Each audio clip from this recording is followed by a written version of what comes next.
welcome to another episode of our Twilight Highlight Zone podcast. Actually, this is a very special episode. Indeed. That's Ben Hanson, co-host. I'm Jeff Cork, the other host. And tonight we are giving away our Franklins. Prestigious Franklins. Prestigious Franklins. Named after, of course, the man from The Fever. The eponymous slot machine from The Fever.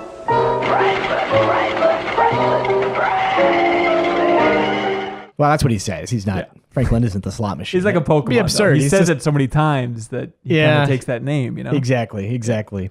But anyway, so we've finished the the first season, and we're just going to go through. We've got a whole bunch of categories, and we're going to have some discussion, and we're going to give away prizes to nobody because I don't want to start on a downer. A lot of the people involved are no longer with us, so we don't have any prizes to begin with anyway.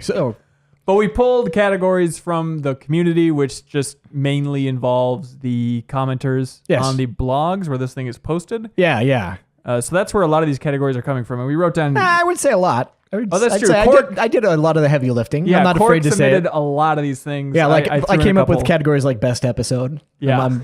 I don't want to brag, but... Brilliant. All right, so you ready to kick this thing off? I'm going to hand the reins over. Now, you have to imagine we're wearing shiny jackets. Yes. And we're standing, there's like a curtain behind us, maybe. An awkward, skinny microphone stand. Yep, that rises from the floor. It did that earlier, you may not have noticed, when the fancy music was playing. And you're sitting in not the greatest seats, but you can see us. Right. I painted a picture. Yeah, you're looking at the TV screen that's kind of showing the people on the stage. Yeah, exactly. And it's the night of your life. Yeah, and it may cut to Jack Nicholson a few times wearing his trademark sunglasses. All right, now that we've painted that picture. Here we go. This is a good picture. The first category. Yes. Most aggressively mediocre episode. Okay. This is from Jeff Cork. Yeah. All right. I've got 3 nominations. I also for this have one. 3. We don't know what we wrote down. No. We're going to have to debate to figure out what actually wins here. Yeah. So this is unlike, we don't have an envelope to open. No, but you can sure as hell ruffle those papers. Yeah. There we go. You like that? No. Okay, I would like to apologize. First one I have is What You Need. I would consider aggressively mediocre. Okay. It's a famous one, but in the end, it doesn't really do much. You get it to the end of it, and it's like, all right, that's what I expected. Time to move on. Okay. All right. Should we alternate? Yes. I'm going to say Judgment Night. That didn't really do a whole lot for me, ultimately. Judgment Night, I think, is in the upper tier for me. I think I might have given that one like an 8. Yeah. I did not see that ending coming. My next aggressively mediocre episode is Mirror Image. Oh, okay. And your next one? The Last Flight. Yeah. And my last one is Mr. Beavis. Mr. Beavis. You know the actor is still alive. Mr. Beavis himself. Yeah. Wow. I think his name's Orson Bean, if I'm not mistaken. Huh. No joke. My final nominee is The Purple Testament. You know what? Yeah? That's a good one. That is aggressively mediocre. Yeah. I will give this to Purple Testament. Yeah, I agree with that one too. I think that it basically, like, it still has the flavor of a Twilight Zone episode. And it's just not like pathetic melodrama. It has kind of a twist. But aside from the fact that I remembered it enough to write it down, it is not memorable. No, not in the least. Yeah. All right. What do we got Next now? category is Biggest Jerk. Biggest Jerk. All right, let me see here. My number 1 is the killer alien in Elegy who makes them drink the poison at the end. It's kind of a jerk move. Yeah. I'm going to say the hypochondriac in Escape Clause. Man, you really hated him. Is he that much of a jerk? I would rewatch it. He's just self-absorbed a little bit? Is that what you're going on? He's completely terrible. His wife is like helping him, and he just can't handle it. All right. My next one is the Satan's minion John Hammond lookalike in A Nice Place to Visit, who saves the twist for the very end of telling him he's in hell, but like being a super nice guy up until that point. I like out of the box thinking here. I'm going to say Franklin. In The Fever, he's a big jackass. The genuine Franklin, or not the slot machine Franklin, but like the man Franklin? The man. Well, he has the fever. He can't help himself, Cork. Yeah, but when he first starts off, he goes to Vegas with the idea that he's just going to hang out in the hotel room spending $0. Right. And they won the trip. The trip was free. He didn't deserve that. Yeah. My last one, which I'm pretty confident about, this being the biggest jerk of the first season of Twilight Zone, is Corey from I Shot an Arrow into the Air. The guy who immediately just tries to kill the other men and then sloppily drink their water. He just wants their canteens. Yeah. And he's not even good at canteening once he gets a hold of them. I'm going to say the wacky guy in The Chaser. Just the protagonist in The Chaser? Yeah, just 6 months after having this wonderful relationship from the outside, he's like, I'm just going to murder her. It's pretty jerky. I mean, we don't know how tortured his existence was. I would push for Corey. Yeah? As the biggest jerk. Yeah, I suppose. I'm with you on that one. All right. Yeah, because I think you need at least a month or two, fighting over rations and whatnot before But it's right when they land. Oh, he could not wait to start hitting people in the head with rocks to get their sweet, sweet water. All right, next one is Best Salesman. Oh, yeah. We have the short guy from What You Need. Yep. We have, of course, poor man's Alfred Hitchcock in One for the Angels. Okay, I'll take that. Mm-hmm. I have the old man from The Chaser. Yeah, the guy who's afraid of heights. Yeah. Yeah, he's my third as well. I have another one. Yes. Another twist. The best salesman in the first season of Twilight Zone. Is it Rod Serling? No. Ooh, that would have been good. I'm not that clever, though. This is the slot machine. Oh. Who's a better salesman than that freaking slot machine that just absorbs, theoretically, thousands of dollars? A little pushy, out the windowy at the end, but his refund policy is pretty liberal, too. Yeah, that's true. That's true. You want to give it to him? Let's give it to Franklin. I think Franklin deserves an award. All right, next category is Best Performance in a Phone Booth.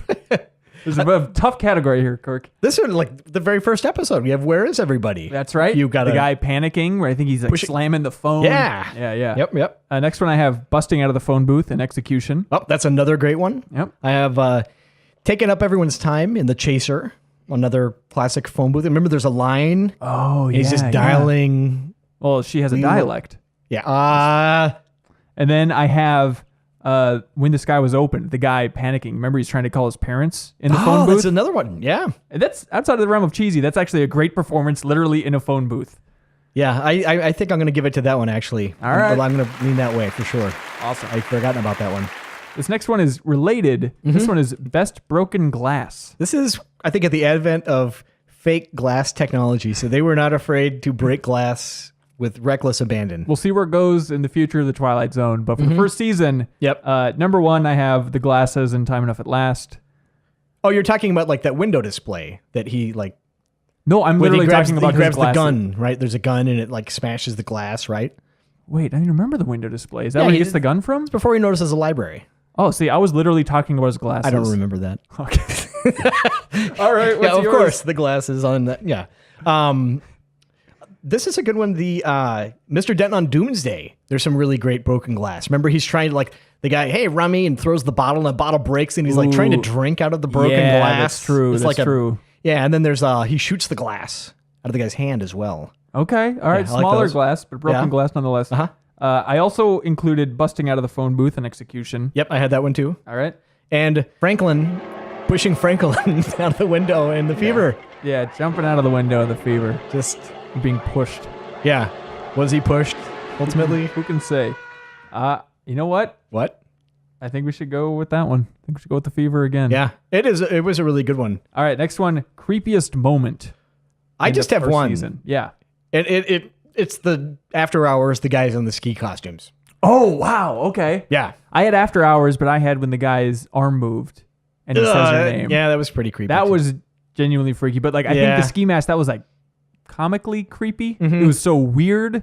That was creepy. That was really? Just You're straight really up disturbed? Creepy. I don't even like to think about it. Let's move on. All right. I also had Perchance to Dream, Maya, the cat girl, laughing as he's going up the roller coaster and that whole wicked thing. And then I also have the murderer standing behind the lady in Nightmare as a Child. Remember, she thinks it's a little kid behind her. She turns around. It's like that crazy music sting as that guy is standing there. Yeah. Okay. So I think we both agree it's probably After Hours. It's one of those moments in After Hours. Yeah. Can we just award After Hours in general? Yes. I think just the overall tone. That's a huge cop out.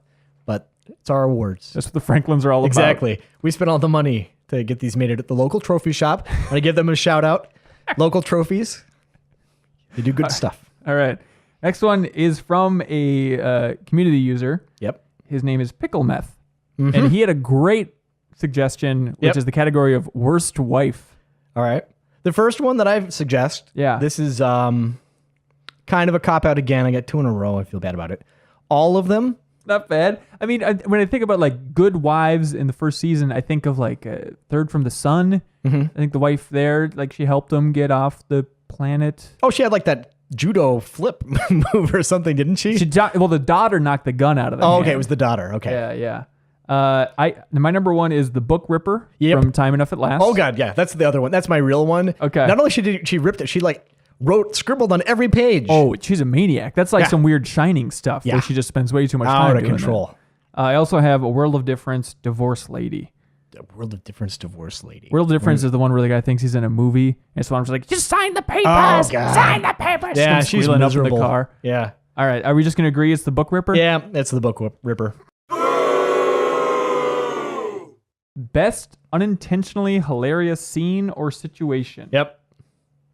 I'll say the kid's face pushed against the TV set in The Big Tall Wish. That really made me laugh because it was stupid. It made me bored to tears. I don't know if it made me laugh. I have Serling mentioning that Mr. Beavis was into young girls. Yep.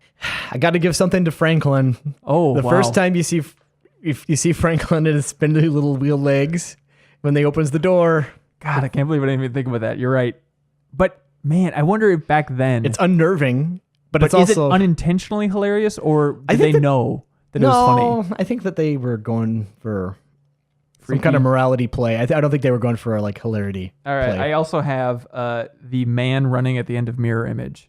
Remember that was twin? dopey. The treadmill thing looked really dumb. Yeah, that almost the one that I got to is it went from, and people are alike all over, from like pretty terrifying like realization of what's going on to sad sack holding the bars. It's true. Yeah.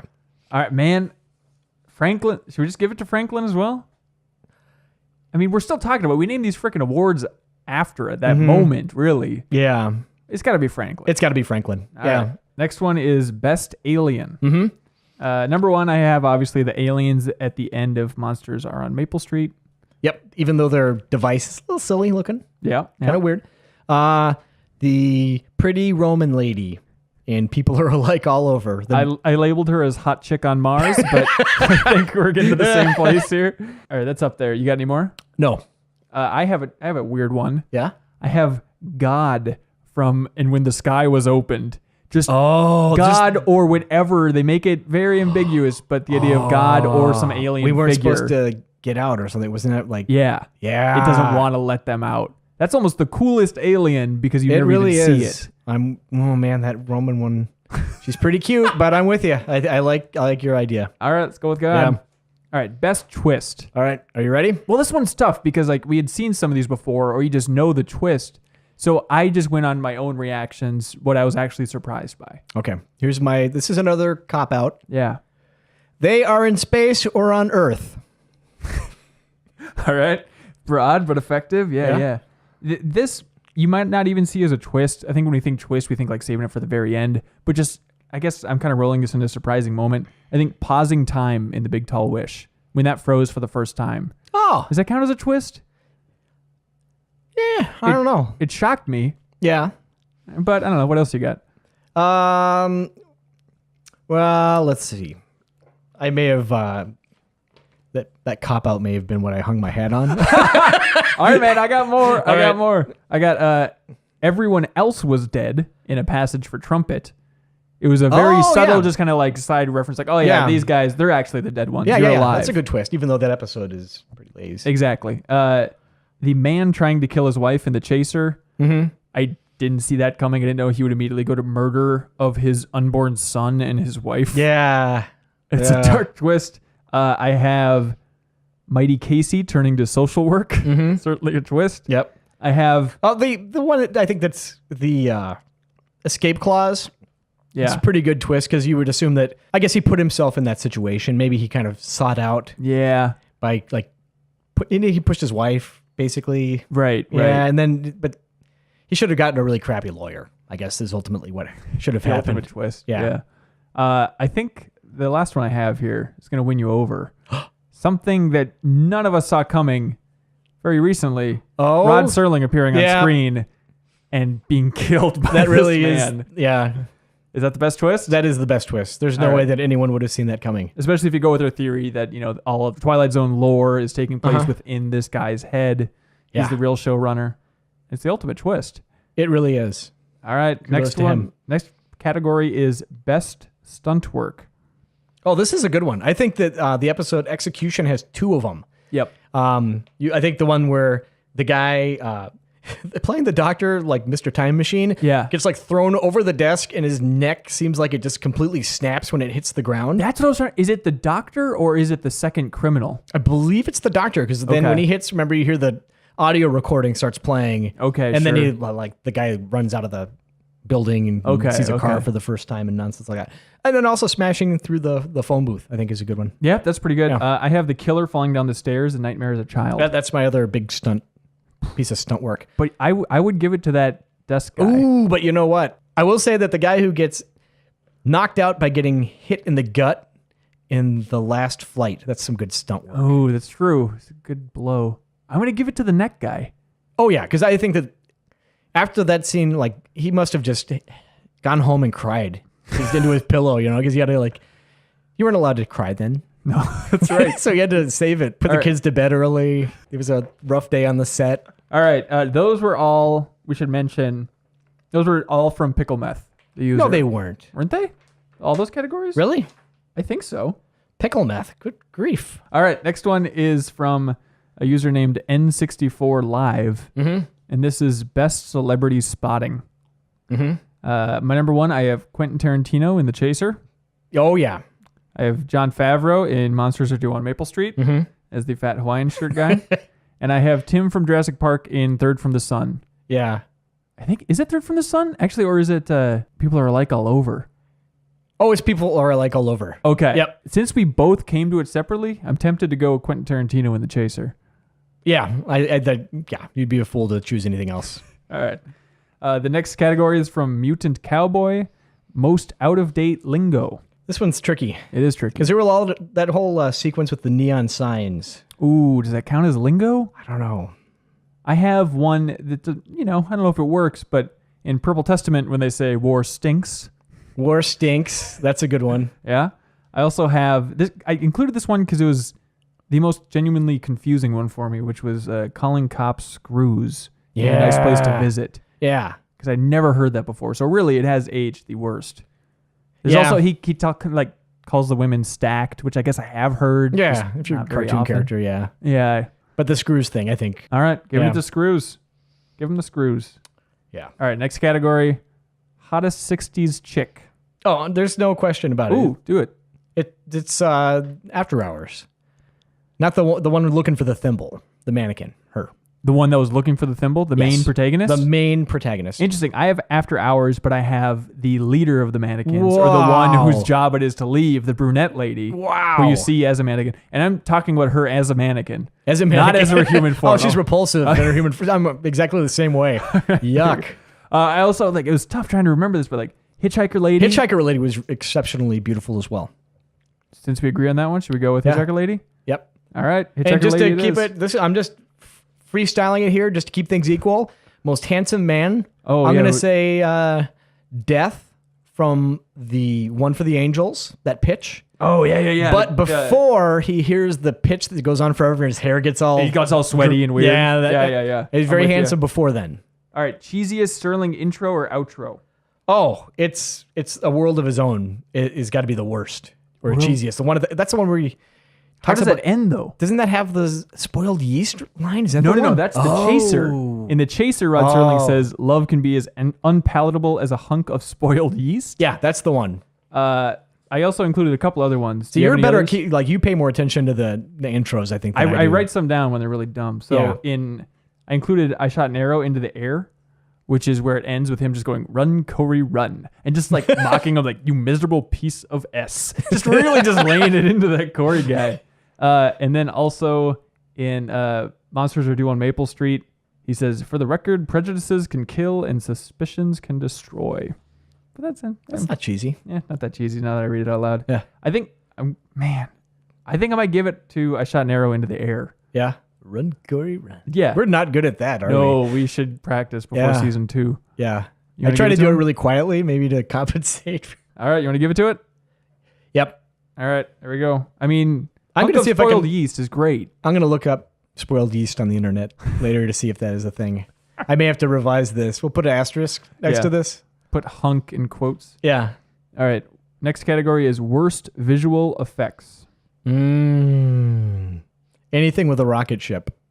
I What? beg to differ. Really? Because the rocket ship landing on the asteroid in the Lonely, I thought looked pretty good. Okay, the one where they land on Mars, though. I have that Is when they're landing on awful. Mars, when you get to see Mars, which Oh, was it's your just like a thing. big disc. Yeah. It's like someone drew a few spots on it. Right. That was one of mine. I also have the projection screen guy running in mirror image. Oh, that's awful. Just terrible. Another bad. This one kind of goes into best as well, though. This is Ooh. like best that turns into worst. Uh-huh. Okay. Long live Walter Jameson. Yeah. When his transformation, you know, Yep. this is the guy who's thousands of years old. Yep. He gets shot. He get like wrinkles, and then he gets the age makeup, and it reaches a certain point where it's kind of like, it's not so great, and then it's just way too much dust. Yes. And then it's just like a jet aircraft taking off, blowing the dust into the wind. Yep. So worst, should we go with projection screen Yeah. for mirror image? You know what? If you think about it, monsters are due on Maple Street, The aliens at the end? turning lights on and off. That really is the best and worst special effect. It's something. Is it really a special effect? I don't know. No, that's All the right, worst this is- idea I've ever heard. Really? Yeah. No, genuinely. Not even if I turn them on and off really fast No. and I dance? Even then. Yeesh. Okay, I got nothing. All right, I'm going to go with projection screen for worst. Yeah, that one is really bad. Okay. It's distracting. It's so Yeah. bad. Yeah. Yeah. Yeah, and then... And Mars, they clearly had no idea what Mars looked like, which, you know, it's not their fault. Yeah, how are they to know? Yeah. All right, most worthless moral. Ooh. This is one that's kind of used in a lot of the episodes. Uh-huh. It's essentially can be boiled down to time sucks. And it kind of like time enough at last. It's Yep. like, okay, you have all this time now. Okay. So suck it. Walter Jameson, you get to like marry someone for a little while, and Right. then worst case scenario, you know, you get shot, then you die. So suck it there. Escape clause, have fun living the rest of your life in prison. Right, Suck it. right. Nice place to visit. Everything is going to be great. Well, but that sucks too. So suck that. I guess it does... So time in general is just like, if you have a lot of time, it is no good. And that's a worthless moral, because what am I supposed to do with that? These are situations that Yeah. I can't learn from. Yeah. All right. You know what? I might be with you. I also included Nightmare as a Child, which the moral was to kill killers. Oh, just kick them down the steps. Yeah. Mr. Beavis, which I guess the moral was it's okay to be a freaking weirdo and do a horrible job. As long as you like young girls. Exactly. And then also have 16 millimeter Shrine, which almost falls into the time sucks category in that aging sucks. Yep. I suppose that'd be a subcategory. Yep. So I'm with you. I think the most worthless moral is time sucks. Yeah. And the best moral. This is one that I think it follows with time, and it's also something you can apply to your life, though, is walking distance, move on. Yep. Walking distance, I also have written down as number 1. Yep. Move on. Yep. You can't go back. There we go. Best performance by an actor portraying a physical manifestation of a supernatural entity or concept. Death in One for the Angels. Yep. You have him, I'm assuming? Yes, I do, but also with the qualifier of before him sweating at the end and breaking down. He just falls apart, and he's Yeah. he's not very good anymore. I have Death from Hitchhiker. Okay, yeah. He's Just good. the weird cryptic Yeah, guide staring. he's super spooky. Especially when he walks right into the camera's frame. Yeah, yeah. And then, do you have another one? The devil and a nice place to visit. He's not really the devil. He's like the devil's envoy. Weird minion dude. Yeah. Yeah. I have a stretch one here. Yeah. I have the elephant from A World of His Own. The as a red-eyed supernatural elephant. entity. Yeah. Just throwing it out there. That's not bad. You know, Franklin could be like the fifth horseman of the apocalypse. Greed. The Just as fever. the concept of The fever. the fever is a concept. Best performance. Franklin. You know what? We've given him too much. We've given him too Okay, much. okay. Let's give it to Death. I think, yeah. All right. Wait, the one for the angel's death, just to be clear. Yes. All right. I do like the hitchhiker's death, though. He's more of like an ominous, spirit. Yeah. Yeah. All right. Worst actor. I wrote down Corey from I Shot an Arrow into the Air, just for being too over the top and hammy. Yeah. I'm going to say the claustrophobic or hypochondriac and escape clause. All right. He does a pretty crappy job. It's good. I have the department store manager from After Hours for hamming it up a little bit too much, and otherwise a very subtle, cool episode.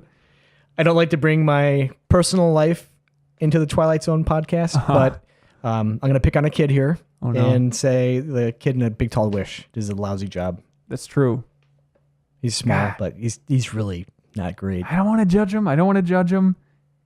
I mean, what else was he going to do with that script saying... Act his heart out. Okay. Here's a weird addition.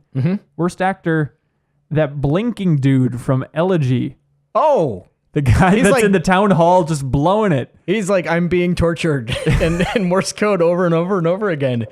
Yeah, that guy. It's during the city hall scene. You want to give it to him? Yeah. All right. Yeah, because he ruins the whole thing. He really does. Keep your damn eyes open. Jeez. Best performance by an actress. Best performance by an actress. This one was tough. I wrote down the Hitchhiker. Yeah. I don't have any concrete memories of her doing a good job, but I thought she did a good job of, like, I felt like I was being hitchhiked as well. No, I felt like I was kind of, I was getting more and more frantic along with her. After Hours protagonist. Yeah. She's prissy Yep. and cold and confused, but I think that confusion is her best attribute. I think the actress who played, it's like a comedic role. Yeah. Leela in The Chaser.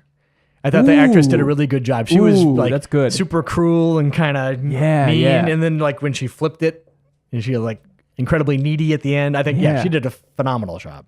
I also included the little girl from Nightmare as a Child. Oh, really? Okay. Oh, really? But if you don't have any more, I will totally go with Leela. Yeah, let's do that. All right, Leela, you get it, kid.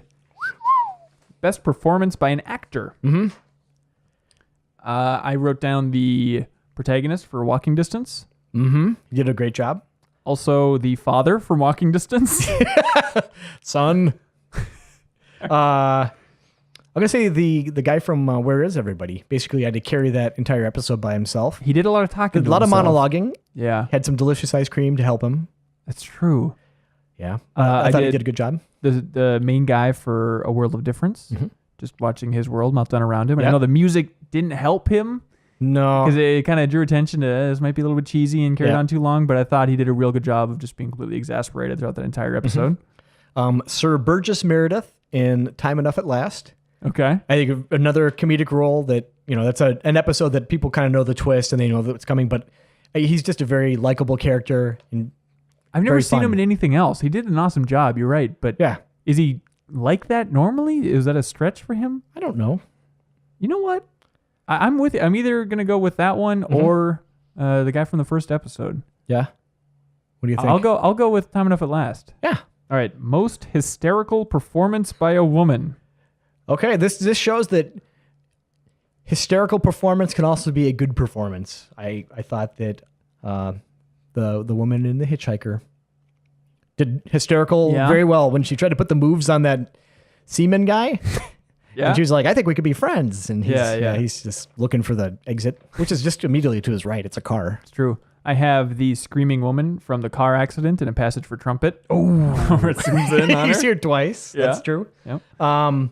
The lady in Mirror Image. What? I'm trying to remember how much she breaks down by the end. She's just like constantly flitting around the bus station. I think she faints a couple of times. Yeah. She's certainly confused. Yeah. I'll go with Hitchhiker if that's all you got. I do like the car thing though, because it is funny. It's one scene. Yeah, but you see it twice. All right, because you see it twice, you're going to Car Lady. That's the key to being a good actress. Just show the scene again. All right, worst episode. Worst episode. I'm going, I think chronologically here. So 16 millimeter Shrine. It's up there for me. Nightmare as a Child. No. Yeah? No, sir. I have A Big Tall Wish. A Passage for Trumpet. And I also have A Passage for Trumpet. And Big Tall Wish. I'm with you on that one too.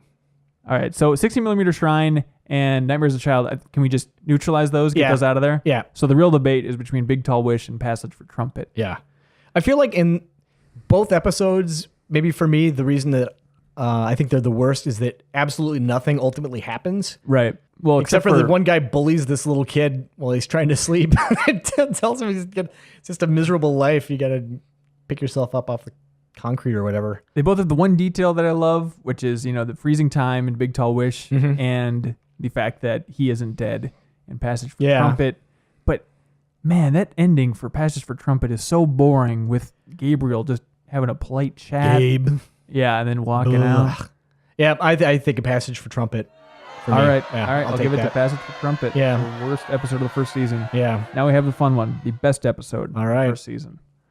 My number one, or the one that I'll list. In no particular order. No particular order. When the Sky Was Opened. The After Hours. I also have After Hours. I have A World of Difference, which I know you weren't as crazy about. People Are Alike All Over. Boo. And I have The Lonely. See, I didn't put that one on there. I kind of regret it because I like that one a lot. Time Enough at Last. Okay, yeah. Yeesh, I regret not putting The Lonely and also Shot an Arrow in the Air. Both of those are really good. Are you sure you're thinking about When the Sky Was Opened? Or When the Sky Was Open, I'm sorry. Yeah. So if you had to choose right now from your list. My list? Yeah, what's your number one? The After Hours. Oh, man. I also wrote down After Hours. Yeah. I'm still, if I had to choose right now, it'd still be When the Sky Was Opened. Yeah. But After Hours is so freaking good. How do you...